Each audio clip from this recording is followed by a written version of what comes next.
Boa tarde, queridos. Tudo bem? Estamos aqui nesse dia tão lindo, a Quinta-feira Santa, a quinta-feira que o Senhor Jesus celebrou a ceia do Senhor, celebrou a Páscoa cristã, a quinta-feira onde foi firmada a nova aliança no seu sangue, o sangue que nos comprou, o sangue de Cristo que nos reconciliou com o Pai, que fez a gente ser agora parte da família de Deus, herdeiros de Cristo, o sangue que permitiu que o Espírito Santo de Deus viesse morar em nossos corações, iniciasse essa obra maravilhosa que Ele está fazendo, essa obra de transformação, de santificação do nosso caráter. Que coisa linda, que dia maravilhoso, irmãos, que dia maravilhoso.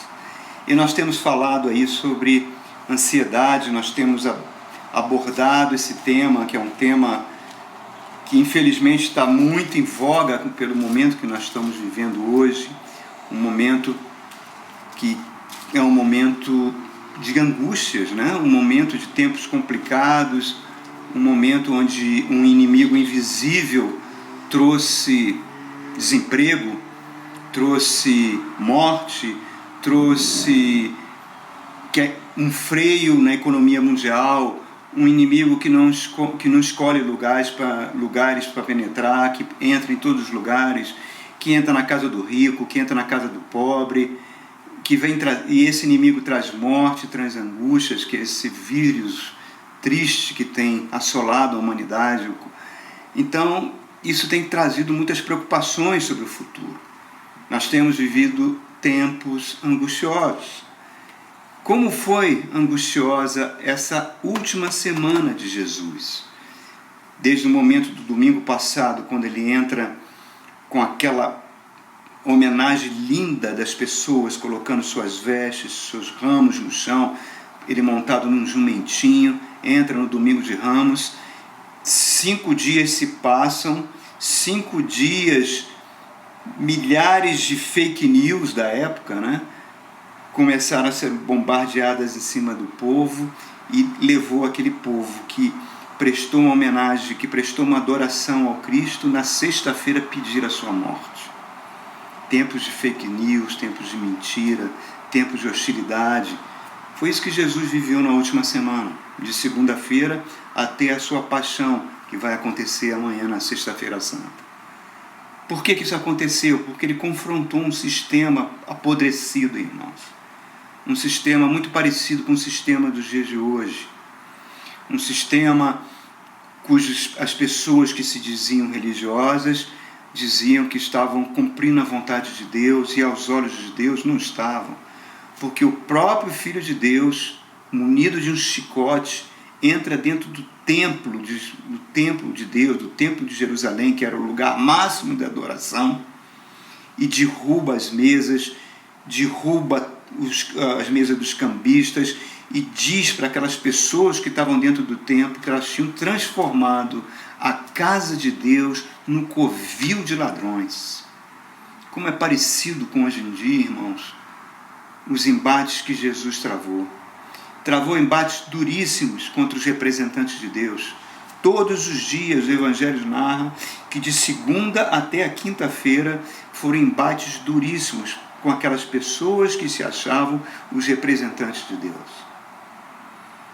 Nós só vamos ver um único alívio nessa semana, que aconteceu na quarta-feira, que teria sido ontem, quando Jesus, na casa dos seus amigos ali, né?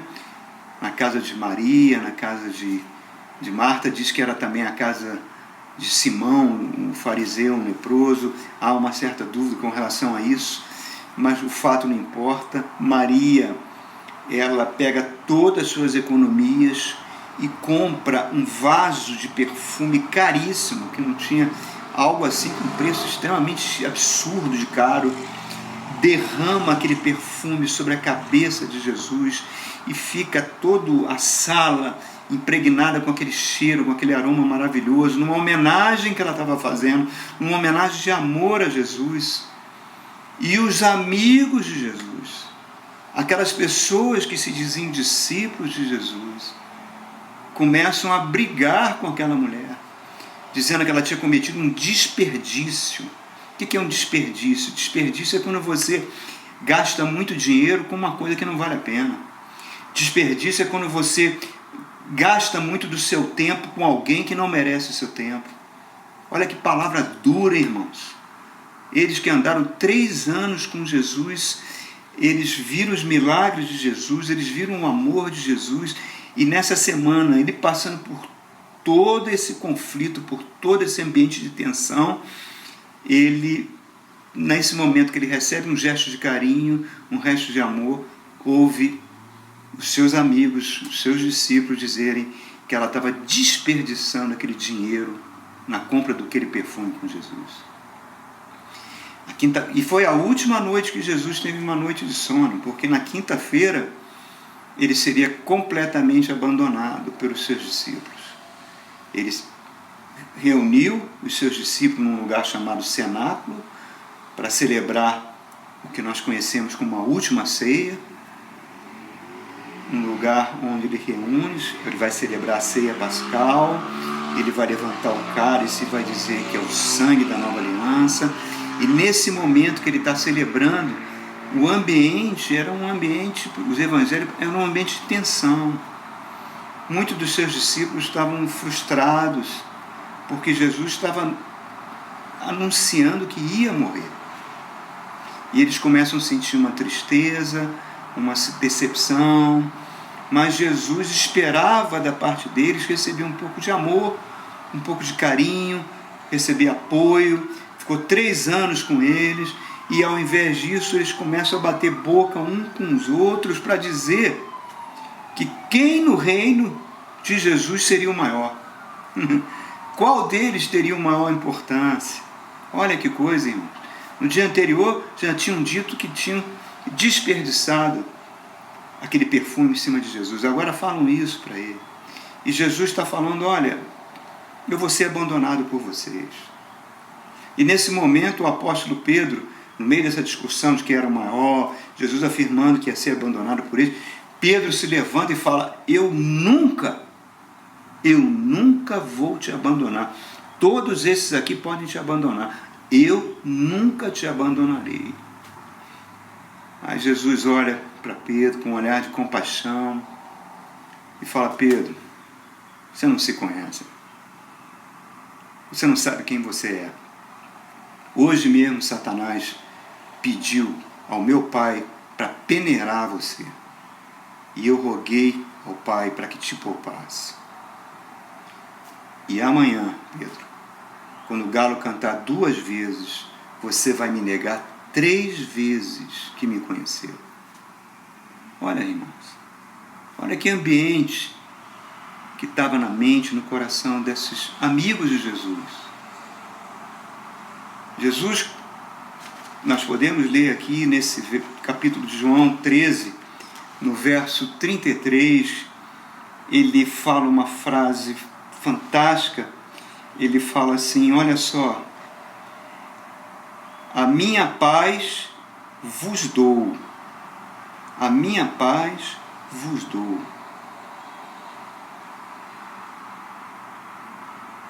O mundo, nesse mundo, vocês vão passar por muitas tribulações, muitos problemas, mas eu estou dizendo essas coisas para que vocês tenham paz em mim, porque neste mundo vocês terão aflições, contudo, tenham bom ânimo, eu venci o mundo. Essas palavras de Jesus que estão registradas no capítulo 13, 14, 15, 16 e 17 do Evangelho de João foram todas ditas na quinta-feira à noite. João registrou isso tudo. O que ele está falando para os discípulos, ele fala, olha, o mundo, o ambiente que vocês estão é um ambiente hostil, e vai ser hostil até o último dia, até o dia que eu voltar e implantar de forma definitiva o reino de Deus. Enquanto isso, vocês estão em constante estado de guerra.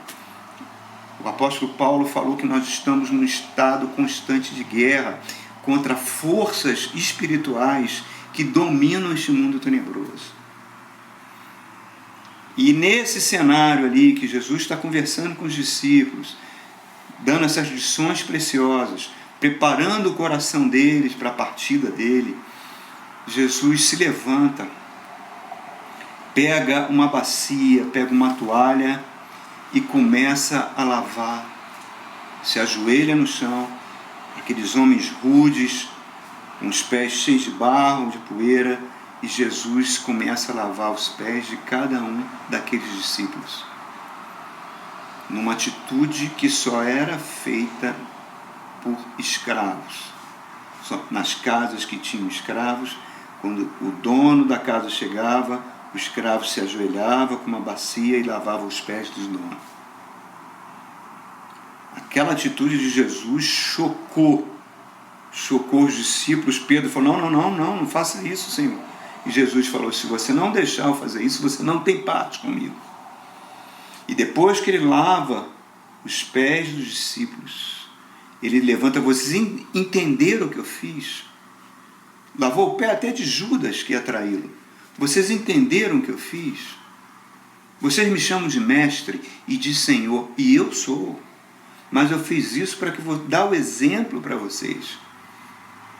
Porque é como se Jesus estivesse dizendo, esse exemplo que eu dou para vocês é a verdadeira receita para que vocês consigam trafegar nesse mundo tenebroso, consigam enfrentar os problemas desse mundo. É lavando os pés um dos outros. Jesus não está falando de forma literal, você pegar uma bacia e sair lavando os pés das pessoas, não. Ele está falando de uma atitude de amor, de uma defesa contra as angústias dos tempos presentes. É você começar a se colocar no lugar dos outros, você começar a sair de você mesmo, não pensar só em si, não pensar só nos seus problemas, e usar o poder que Deus colocou dentro de você para aliviar a carga uns dos outros, para a gente sair de nós mesmos. E logo depois, quando Jesus está celebrando aquela ceia ali naquela quinta-feira, Satanás entra em Judas, Judas sai, e assim que Judas sai, Jesus dá um mandamento fantástico, que é a maior defesa, irmãos, contra as forças das trevas. Amai-vos uns aos outros como eu vos tenho amado. Eu vos dou um novo mandamento. Que coisa maravilhosa, cara. Que quinta-feira fantástica é essa, irmãos. Que quinta-feira espetacular. E depois que eles tomam a ceia, Jesus celebra aquela aliança, eles cantam um hino a Deus. Eu não consigo imaginar uma pessoa que sabe que vai ser torturada, que sabe que vai morrer de uma forma brutal, debaixo de uma tortura incrível, ainda ter forças para cantar. Jesus canta e leva os seus discípulos para um lugar onde ele costumava ir, lá no Monte das Oliveiras, onde havia um jardim, o jardim do Getsemane. A palavra Getsemane significa o local onde as oliveiras, onde as azeitonas são prensadas para formar óleo. E é exatamente isso que Jesus vai sofrer. Jesus vai sofrer uma pressão tão grande, irmãos, que nenhum ser humano na face da terra sofreu e nem nunca sofrerá. Ele vai receber sobre ele os pecados de toda a humanidade. E ele, no momento de desabafo, porque a palavra de Deus diz que ele tinha se esvaziado da sua divindade, ele vira para os seus três amigos subiram o Monte da Transfiguração com ele 15 dias atrás, que viram ele, o rosto dele brilhando mais do que o sol, as roupas mais brancas, viram a divindade de Cristo. Ele fala para os três, olha, a minha alma está angustiada até a morte, eu estou sofrendo muito, eu preciso, orem comigo, fiquem perto de mim, me confortem, me consolem, eu preciso do conforto de vocês. E nem isso ele teve, irmãos. Os três caíram no sono e não conseguiram nem trazer uma palavra de conforto, nem de consolo. Semanazinha terrível. Semana de embate, semana de desprezo, semana onde as pessoas disseram que era desperdício o que estavam fazendo com ele, semana onde seus amigos estavam preocupados só em ter poder, em poder conquistar cargos, semanas que um estava se preocupando mais em ser mais importante, semana onde disseram que não iam abandoná-lo e abandonaram ele, fugiram. Que contraste, né, irmãos? Contraste do Cristo que ama, que dá a sua vida, que sofre uma angústia tão intensa que a Bíblia diz que os capilares, aqueles vasos finos de sangue do seu rosto começaram a vazar sangue. Que ele fica completamente só, completamente abandonado, e ele espera daquelas pessoas amor, conforto, carinho. Não tem, cara, não tem. Sentimentos tão contraditórios. E olha, irmãos, esses discípulos de Jesus é a nossa cara. Nós somos assim, irmãos. Nós somos esses seres contraditórios. Nós somos, olha o contraste de Cristo e seus amigos. Nós somos muito parecidos com essas pessoas. Nós queremos ser muito importantes, nós queremos estar em evidência, nós só pensamos nas coisas que nos dão prazer, nós somos pessoas egoístas. Nós, quando prestamos o culto a Deus, prestamos de forma equivocada, só pensando no nosso umbigo. Nós dizemos que somos fortes, que nós temos condições de enfrentar as coisas que vão acontecer, a gente cai, a gente fraqueja.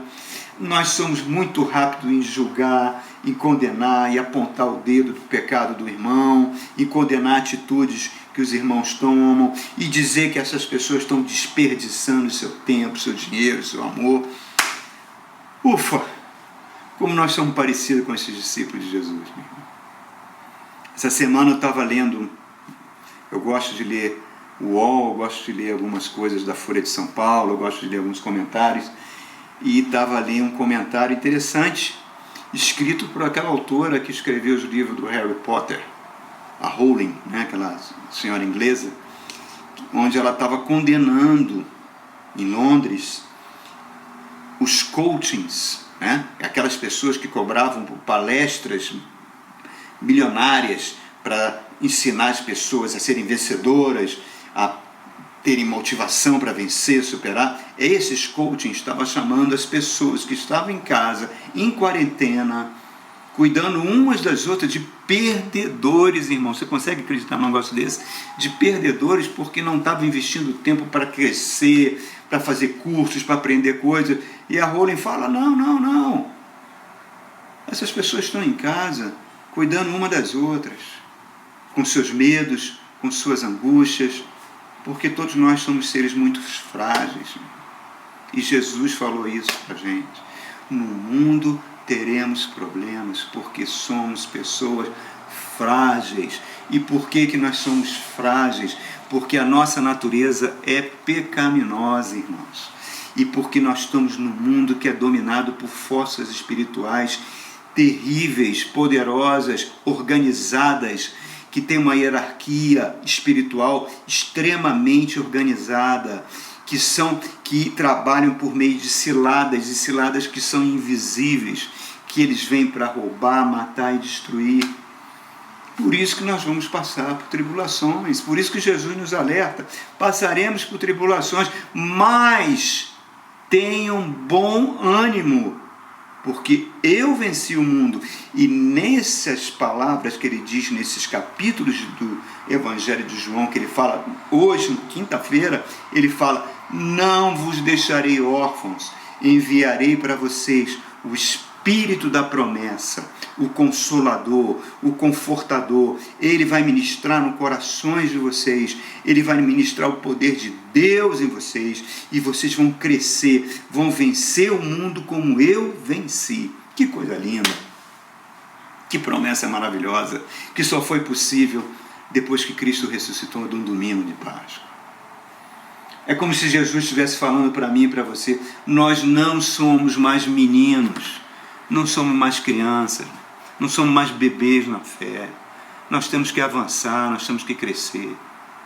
O apóstolo Paulo fala lá no capítulo 13 da primeira carta aos Coríntios, falando sobre esses sentimentos que nós temos dentro de nós, que ele fala assim: eu, quando era menino, eu pensava como um menino, eu sentia como um menino, eu falava como um menino, mas quando me tornei homem, deixei as coisas de menino para trás.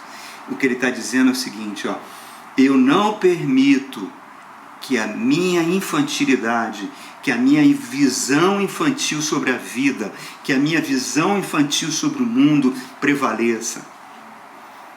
Eu me lembro, não tem nada a ver, mas eu me lembro de uma história de um grande amigo meu que aqui em Brasília, que a gente estava andando e ele viu uma roda de capoeira, algumas pessoas lutando capoeira, e ele olhou aquilo e ficou com os olhos cheios d'água. Ele falou: poxa, eu era tão feliz, há anos atrás eu fazia isso, nunca mais tive a oportunidade de fazer, e começou a se lamentar. Eu falei: meu amigo, deixa as coisas de menino para trás, cara. Você agora é um homem que tem um Espírito Santo dentro de você. Não estou dizendo que capoeira é coisa de menino, eu estou falando que a gente tem que prosseguir na vida, irmãos. Parar de chorar sobre o leite derramado, parar de chorar de coisas que ficaram no passado, avançar de fé em fé, saber que Jesus está fazendo de nós um vencedor, que nada pode nos derrotar, nada pode nos separar do amor de Cristo. O rei Davi sabia o que era isso, irmão. O rei Davi passou por lutas, conflitos, várias ameaças de morte. Teve momentos que ele viu que não tinha saída e ele escreveu salmos maravilhosos. Tem um Salmo 140 que ele fala: o Senhor é a minha rocha. É a minha rocha. Por que ele está falando aí? Ele vai falar no verso seguinte: porque ele adestra minhas mãos para o combate. Que coisa linda, irmãos. Que coisa linda. No Salmo 46, ele vai falar: Deus é nosso refúgio e fortaleza, socorro bem presente nas tribulações. A palavra refúgio no hebraico significa abrigo, um lugar para proteção do perigo. E fortaleza em hebraico significa eu prevaleço contra os problemas, contra as lutas.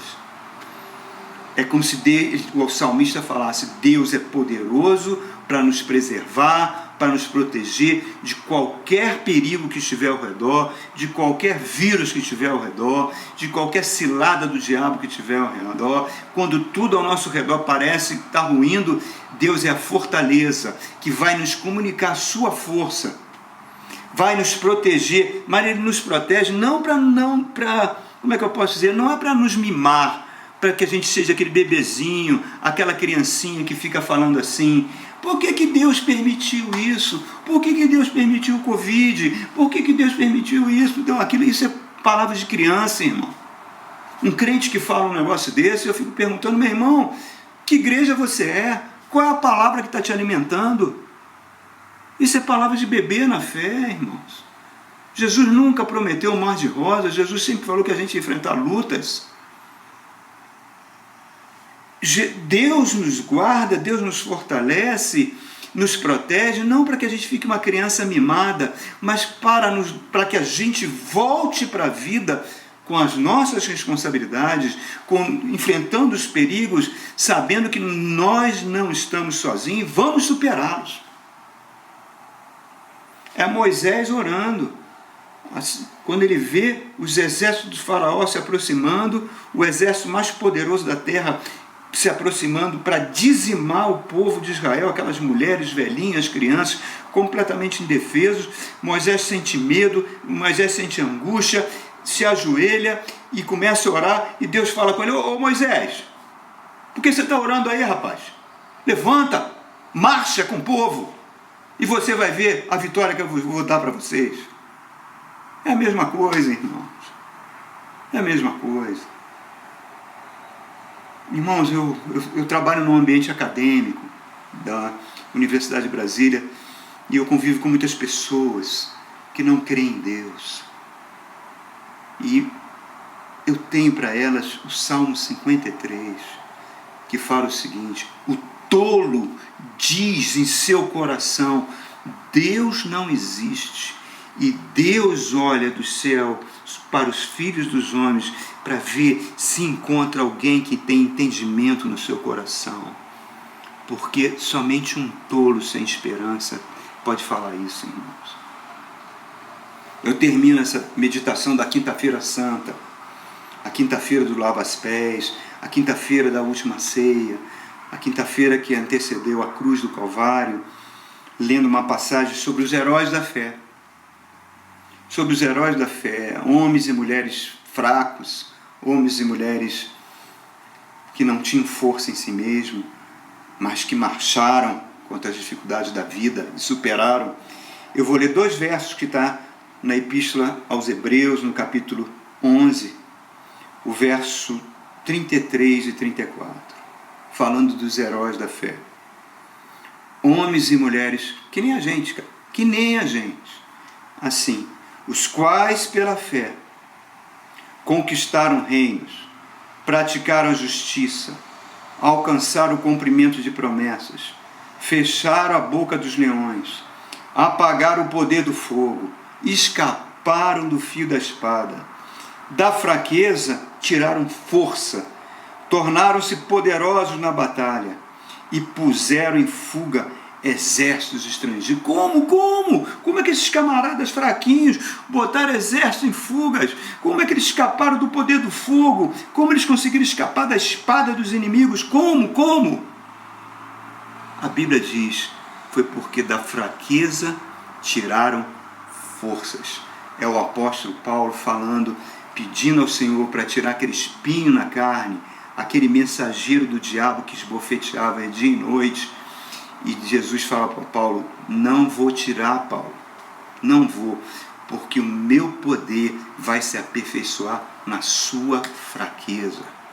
É quando nós estamos fracos, é que nós precisamos receber a graça de Deus para cumprir os nossos deveres, para suportar os inimigos, para suportar os Covids, para suportar as quarentenas, para carregar a cruz de Cristo de forma paciente, para mostrar firmeza de espírito sobre as mais terríveis angústias. A gente não sabe o que vai vir por aí, irmãos.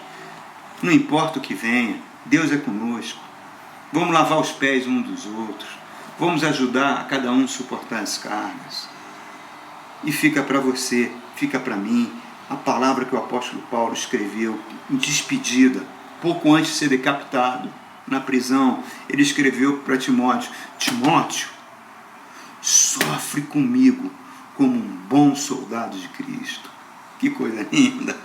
Oh, coisa linda! Quando eu estiver no céu, eu vou dar um beijão na careca do apóstolo Paulo. Diz que ele era careca, eu vou beijar aquela careca, irmãos. Apesar que ele vai estar com um corpo de glória, mas se tiver careca, eu vou dar um abraço nele. É muito bom o que o Espírito Santo fez, deixando essas palavras maravilhosas registradas nas Escrituras Sagradas. Feliz Quinta-feira Santa para você, irmãos. Deus abençoe. Grande abraço. O Senhor é conosco. Fica com Deus.